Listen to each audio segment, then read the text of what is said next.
Hello, hi, folks. This is another edition of Kid Walker in the City TV. This episode this evening, I have to my left Kanique Sky. How you doing, Kanique? I'm fantastic. How are you? I'm doing fine. Thank you. Thank you. Thank you.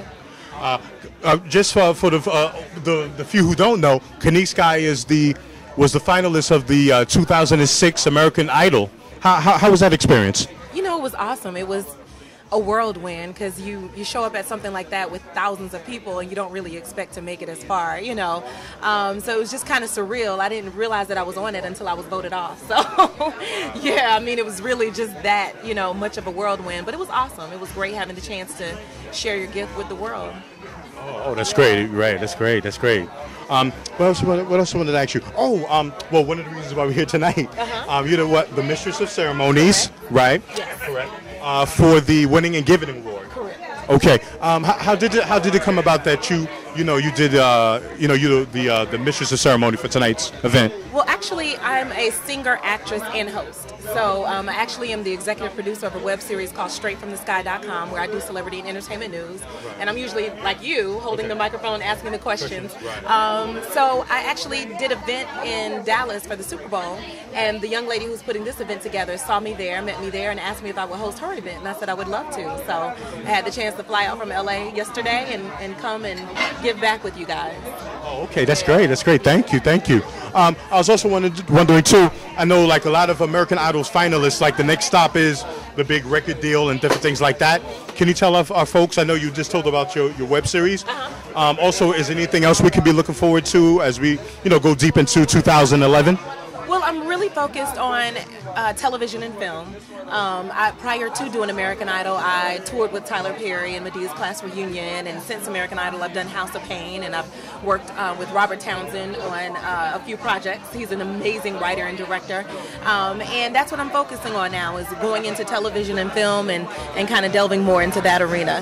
Oh, okay. Yeah. Yeah, well, we'll definitely stay in touch with us with Plus Size City TV, so we can tell our audience to, keep up with you and the different things you're going to be doing in your career. Thank you. Absolutely. My website is straightfromthesky.com and also KaniqueSky.com, and Kanique is KINNIKSKY.com. I'm on Twitter, Facebook, all of that good stuff. So I love the contact, I love the support, and I promise to give you a lot of amazing things to look forward to. Okay, that's definitely great, and thank you for for your time. Thank you for taking time out to speak to us. Absolutely. Thank you for having me. Okay. All right. You are. Hello, folks.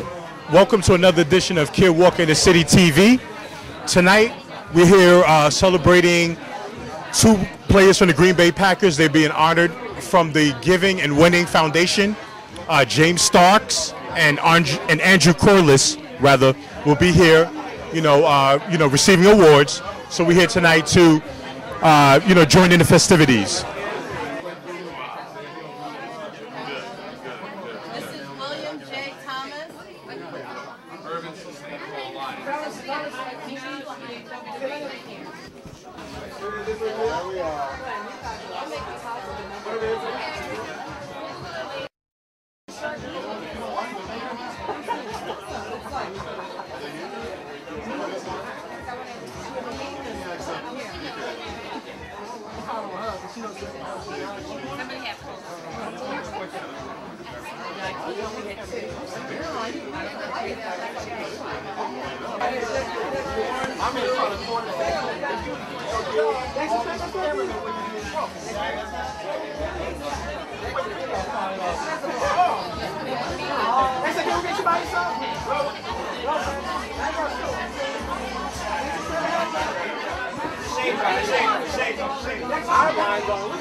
Put a trailer of that if they get the video working. Okay. And what I do is I manage plus size models, and I have a TV show, Kid Walker. Well, Kid Walker TV is the TV thing I do. No, I'll check it out and send you an email. Okay. Hello, and we're back. The gentleman to my right is Mr. Charles Williams. director. He's talking about manhood, Yes, and different things. So, Mr. Williams, tell the audience the title of the movie and everything you talk about in the movie, dealing with the movie. Well, the title of the movie is called Journey to Manhood. And the reason why I decided to do this movie, because in society today, we have almost 75 to 80% of boys being raised by single mothers. And as we all know, mothers do a great job, but it really takes that male role modeling to teach a boy how to become a man. That's why African American men and Hispanic men are getting in trouble, because they don't have the role models that we might have had when we were growing up. We who are in our 40s and 50s now.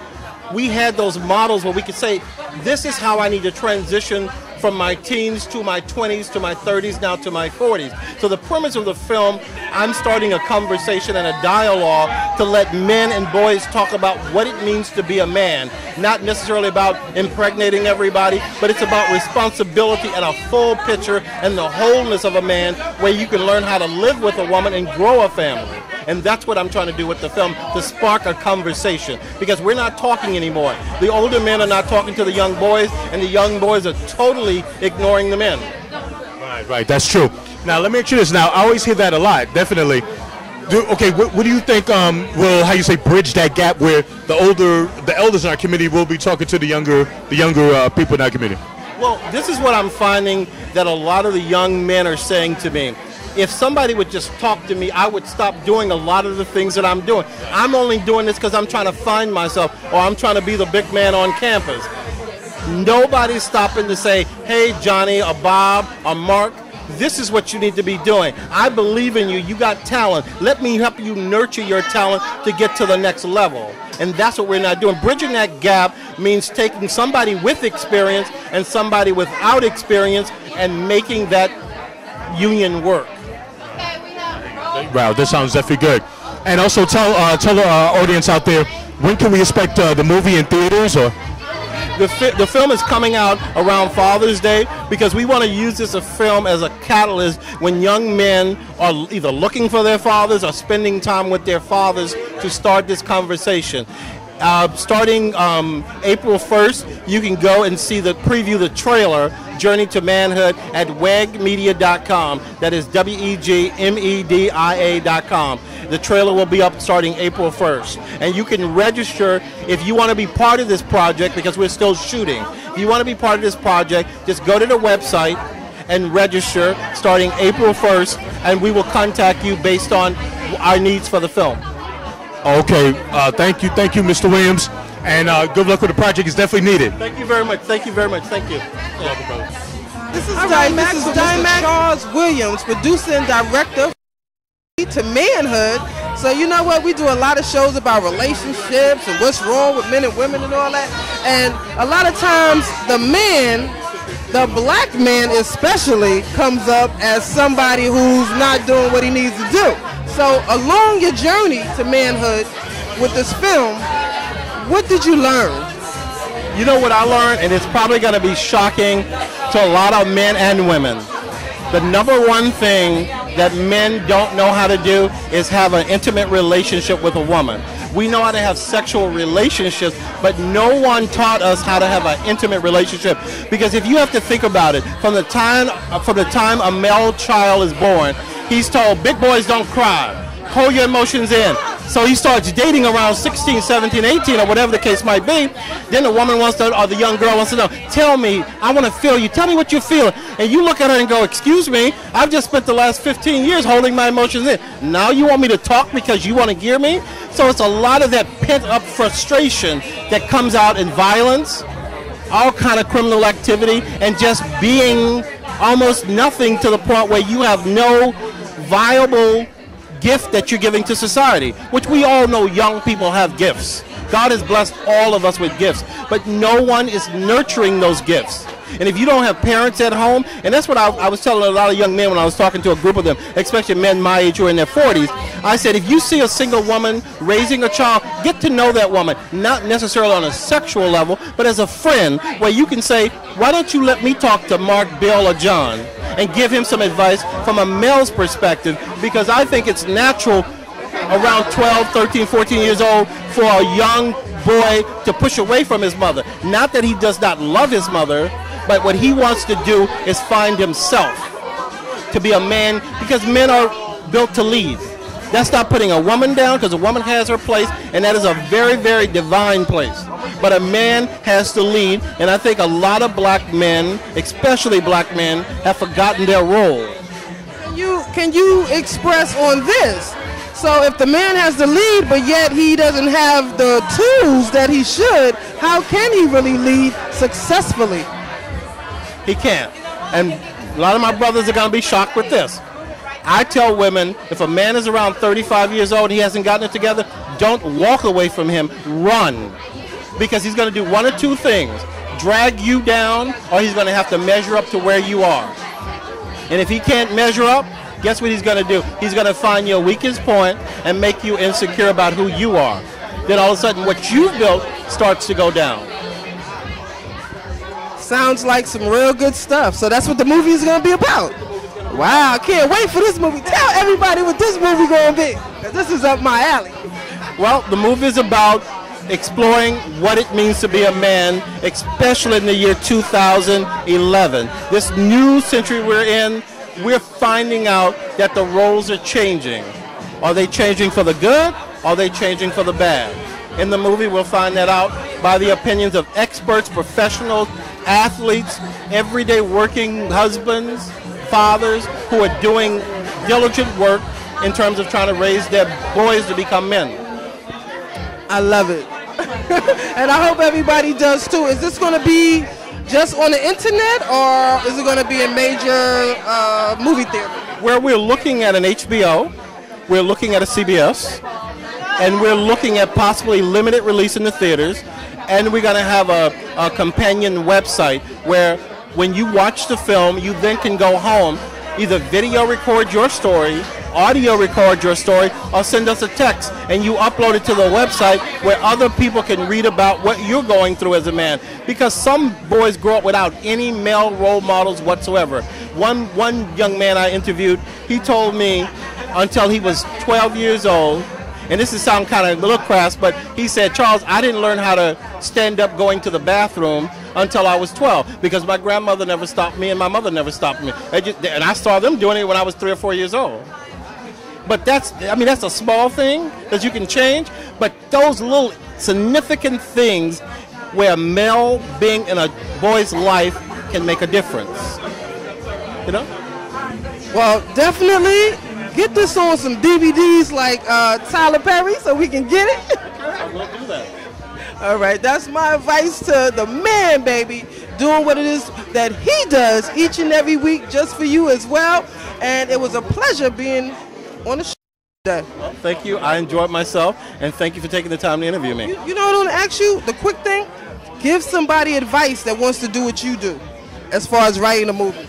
Well, you know, back in the 80s, and hopefully people who were alive back then and old enough to understand, when Spike Lee came out with Do the Right Thing, most African Americans complained about one thing: distribution.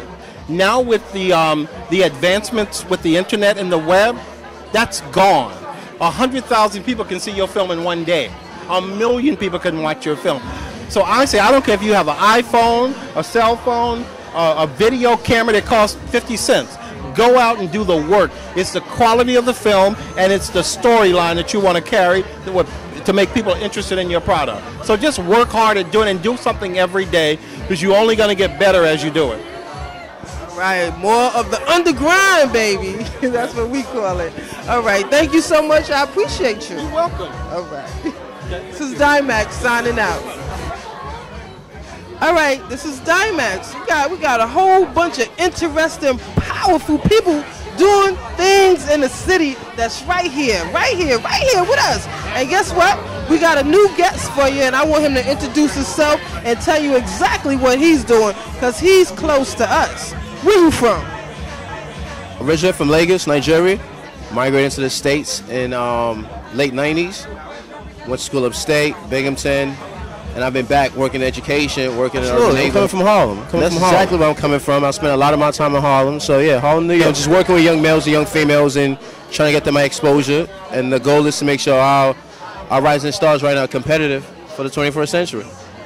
Sounds good, because we have something called the movement, as I was telling you. So we also look for rising stars, people that want to be seen, and we call it the undergrind rather than the underground, because sometimes when you're underground, you want to stay there with negative, and you don't, sometimes prepare yourself commercially. So I figure if we call it the undergrind, that means you got to move, get off your butt, do things to elevate.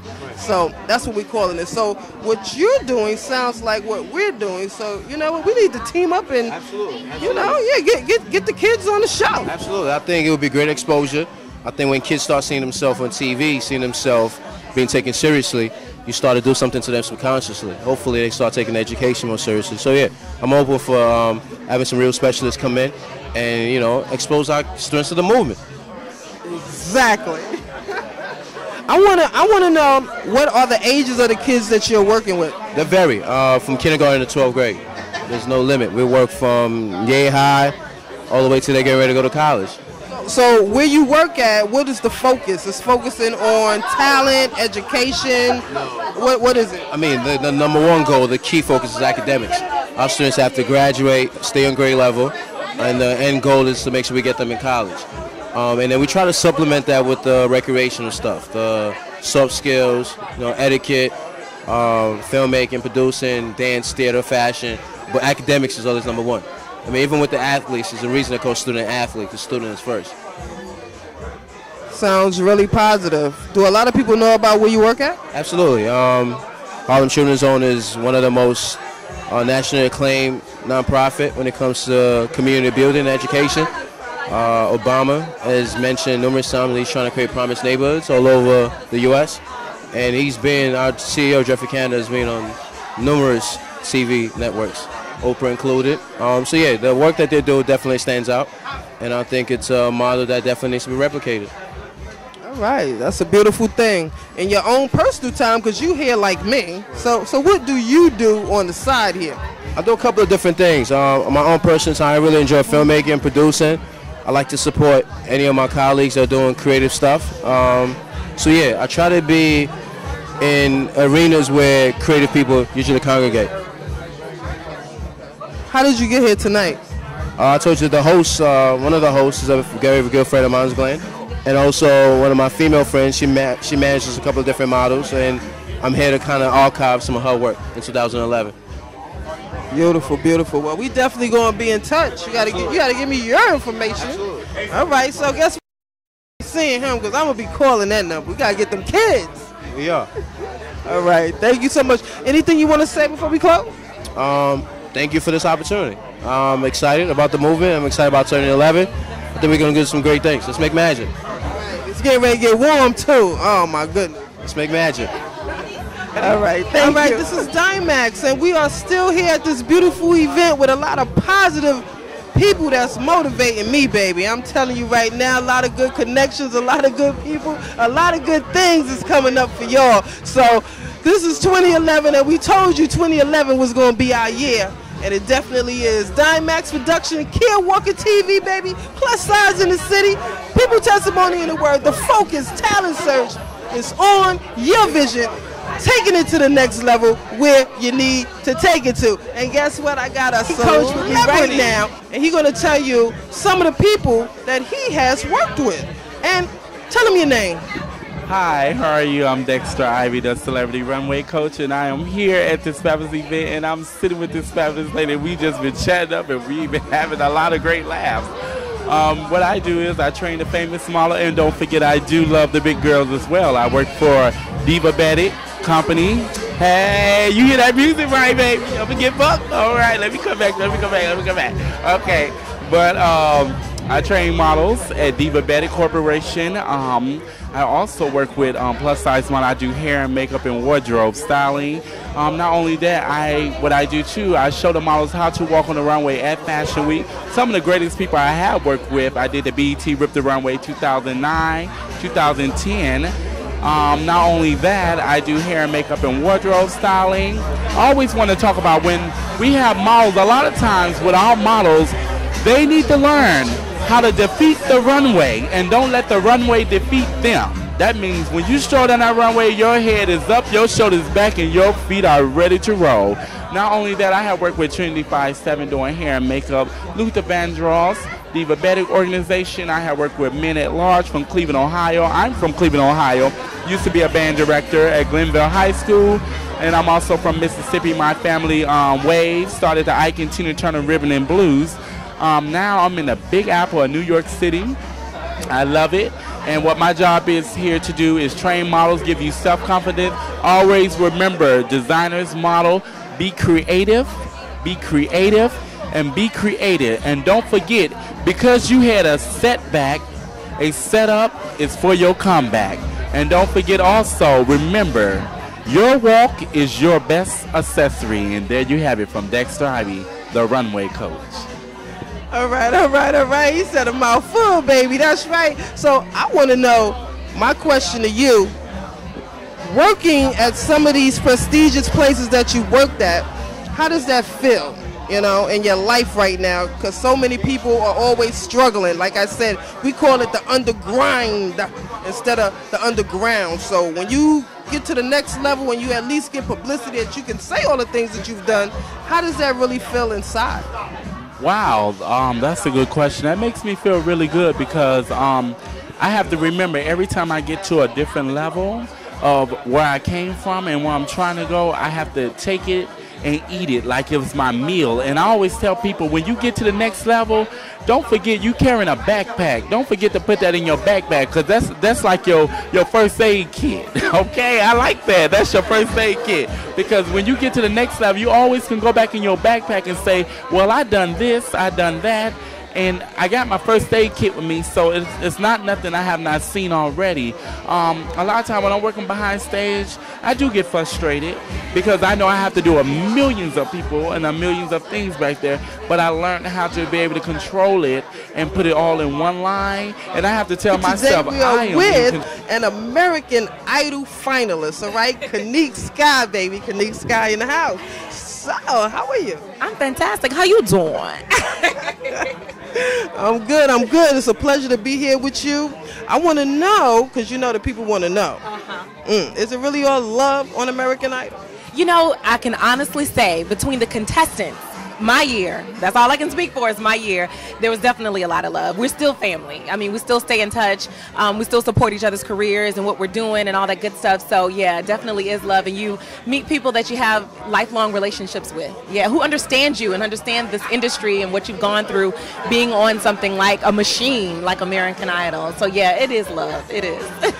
So we talk a lot because me and Keir Walker, all right, who just interviewed you, we do things with underground artists. Okay. And we call it the undergrind right now. Undergrind. So I want to know you know, probably before you was with the undergrind, right, trying to get to where it is you are right now. Girl, don't get it twisted.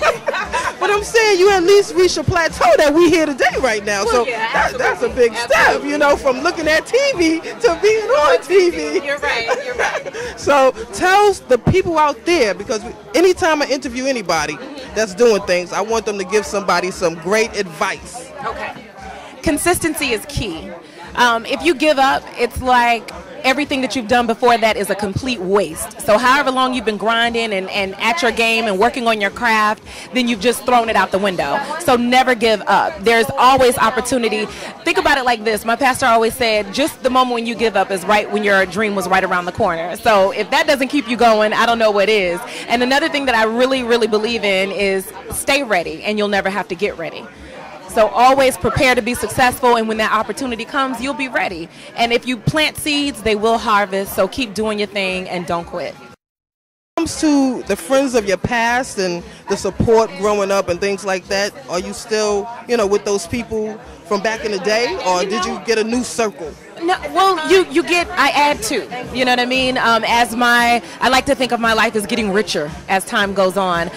For whatever reason, I'm always blessed to attract phenomenal people in my life. So I have friendships from Columbia, South Carolina, where I was born and raised, and I still communicate with them, to Atlanta friends where I was for 13 years, to some new amazing friends in Los Angeles, California. And I don't use the term friends loosely. These people have, even in the short time that I've been there, proven themselves to be friends, and I've hopefully done the same. So I'm very fortunate to have friends from every part of my life.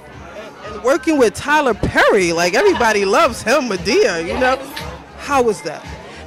Tyler is an incredible businessman, and you stand to gain so much knowledge from him as a business person. So in that respect, it was an amazing experience, just learning how he took an idea and made it an almost $1 billion entity. So yeah, he's a very, very brilliant man. Yeah. Well, you know what? I'm happy to meet you. I want you to tell the people out there just one thing that you want them to know about you and something that you're getting ready to do. Okay. Well, I am the executive producer and host of StraightFromTheSky.com. You can check it out at Straight From The Sky. No creative or ebonic spelling. It's all just like it sounds. StraightFromTheSky.com. I was tired of waiting on somebody to hire me, so I hired myself. So make sure you guys check it out and subscribe, and I'd love to just make you laugh every now and then. Do you talk to Simon? No, I don't. I didn't talk to him when I was there. Oh my God. No, I don't talk to Simon. I avoid him at all costs. All right. What season? Tell everybody who don't know, what season were you in? Season 5, which was in 2006. Taylor Hicks was the winner of my year. Paris Bennett was there. Mandisa, Chris Daughtry. A lot of those people have gone on to have great, great success. So, Jennifer Hudson. Jennifer was about 2 years prior to me. I mean, does that inspire you to know that you can lose and still win? Absolutely.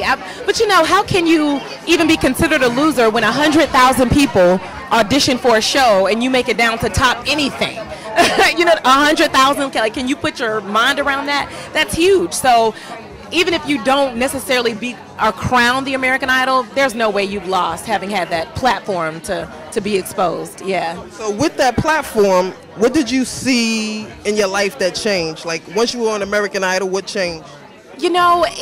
Really for me, it just put more wind behind my hustle. I still have to hustle. I still have to grind like everybody else. I still audition. I still seek opportunities.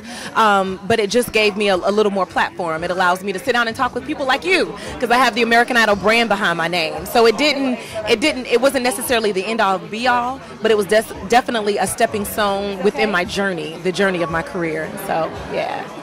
Well, we are blessed to have her here today, and I want to thank you for being on the show. And we got more coming for you, baby, because we are at the where are we at today? We are at the Giving Back here in downtown New York City, and we're with the Green Bay Packers, and we've had a phenomenal full day talking to the kids in the Bronx and all that good stuff. So we're doing what we're supposed to do and be blessed to be a blessing. Thank you so much. And Shabella. Let me just say quickly, Real Dreams Entertainment is a marketing and production company. We also do events, and the goal is really targeted African American, almost exclusively, but we also do multicultural. But it's about really preserving history. I try to support as many non-fiction historical documentaries as possible, and whether it's raising money or putting together a production crew or actually speaking to kids about and hopefully getting them involved with film, something that they don't have to have a college degree for and can earn a great living. So that's what we try to do at Real Dreams. But I'm working with LBV, which is a great concierge business, and if you need a G6 or an exotic car, great accommodations. But that's my other job. I know I wear too many hats. And I also love Super Bowl gospel celebration. so Super Bowl gospel celebration happens around the Super Bowl? That's it. It's one of the only, well, it's the only African American sanctioned property by the NFL. My girl, Melanie Few, of Results Inc. down in Atlanta. She has a faith-based initiatives company, and she's worked with everybody from Jada Pinkett on her new show, I'm forgetting the Nurse show, which just helped her get the higher ratings on. But she does fabulous work, and she's had this gospel property for the last 12 years. So just trying to help her make it bigger and better, and it looks like we got our hooks into something real for 2012 in Indianapolis, so you guys come out. But they were successful in Dallas, as bad as the weather was. They did very good. Anyway. So y'all were responsible for the Packers being in the game? I'm the director of strategic partnerships, so I try to bring the sponsors to the table. Didn't do as well as I was hoping, but you know, we got a little bit of a late start, but it's going to be okay. We're getting a jump on next year, and hopefully we're going to do some more of these. We got 2 more LBV Foundation events coming up. We've adopted Career Gear, who gives business attire to underserved young men. So we're going to be in DC and Miami in the coming months. Look out for us. Okay, we're dangerous. Definitely. Thank you so much.